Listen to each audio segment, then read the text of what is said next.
শাফিন, আপনি তো গাড়ি বহরের সাথে ছিলেন এবং সেখানে হাই প্রোফাইল ব্যক্তিরা এসেছেন। সামনের চিত্র কেমন দেখছেন? নেতাকর্মীরা যাতে ভিড় না করেন এমন একটি নির্দেশনা ছিল দলের পক্ষ থেকে। তো কেমন চিত্র দেখছেন আপনি হসপিটালের সামনে?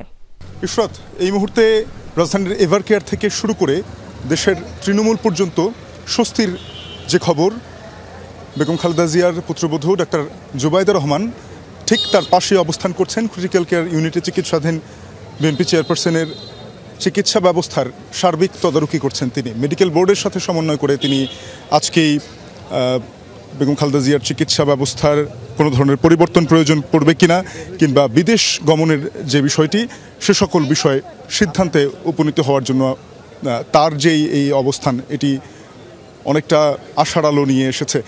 তো আমরা সকালেই দেখেছি যে সকাল 11:15 দিকে শাহজালাল আন্তর্জাতিক বিমানবন্দরে ডাক্তার জুবাইদা রহমান অবতরণ করেন এবং তার কিছুক্ষণের মধ্যেই তিনি বেরিয়ে পড়েন এভারকেয়ারের উদ্দেশ্যে। আমরা সেই পুরো যাত্রাপথে সেই গাড়িবহরটির সাথে ছিলাম। আমরা সেখানে দেখেছি যে আমরা সরাসরি খুব কাছ থেকে, কাঁচের দেয়ালের ওপারে যখন জুবাইদা রহমানকে আমরা দেখছিলাম যে তিনি, তার মুখে যেমন এক ধরনের উৎকণ্ঠা, এক ধরনের দায়িত্বের ছাপ ছিল, ঠিক তেমনি করে এক ধরনের স্বস্তির বিষয়টিও কিন্তু তার চোখে মুখে ভেসে উঠেছে যে তিনি সরাসরি সশরীরে এসে বিএনপি চেয়ারপারসন বেগম খালেদা জিয়ার পাশে অবস্থান করতে পারছেন এবং তিনি সার্বিকভাবে তার সুস্থতার জন্য কাজ করতে পারছেন, নিজেকে নিয়োজিত করতে পারছেন। এই বিষয়ের জন্য কিন্তু তিনি অনেকটা স্বস্তির মধ্যে আমরা তার চেহারা দেখেছি। তবে এই মুহূর্তে স্বস্তির চেয়ে সবচেয়ে বড় বিষয় দায়িত্ব।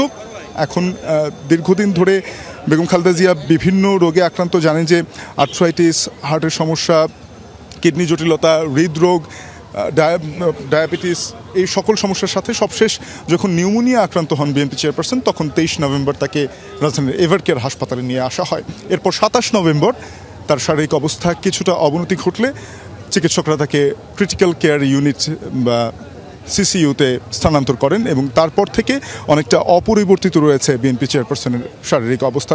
তো এরপরই আমরা দেখেছি যে চীন থেকে এবং যুক্তরাজ্য থেকে বিশেষজ্ঞ চিকিৎসকরা এসেছিলেন। তারা মেডিকেল বোর্ডের সাথে সমন্বয় করে সেই চিকিৎসা সেবার বিষয়টি পরিচালনা করে আসছিলেন এবং সবশেষ আজকে সকালে যখন ডাক্তার জুবাইদা রহমান এলেন, এখান থেকে বলা চলে যে বেগম খালেদা জিয়ার চিকিৎসায় পরবর্তীতে যে কোনো ধরনের পরিবর্তন বা সিদ্ধান্তর ক্ষেত্রে তার একটি বড় ভূমিকা থাকবে।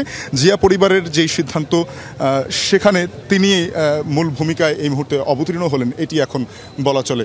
তো আমরা দেখছি যে এভারকেয়ার হাসপাতালের সামনে নেতাকর্মীরা এখন উপস্থিত রয়েছেন। যদিও আজকে সাপ্তাহিক ছুটির দিন শুক্রবার, সারা দেশেই দোয়া মাহফিলের আয়োজন করা হয়েছে বেগম খালেদা জিয়ার সুস্থতার জন্য।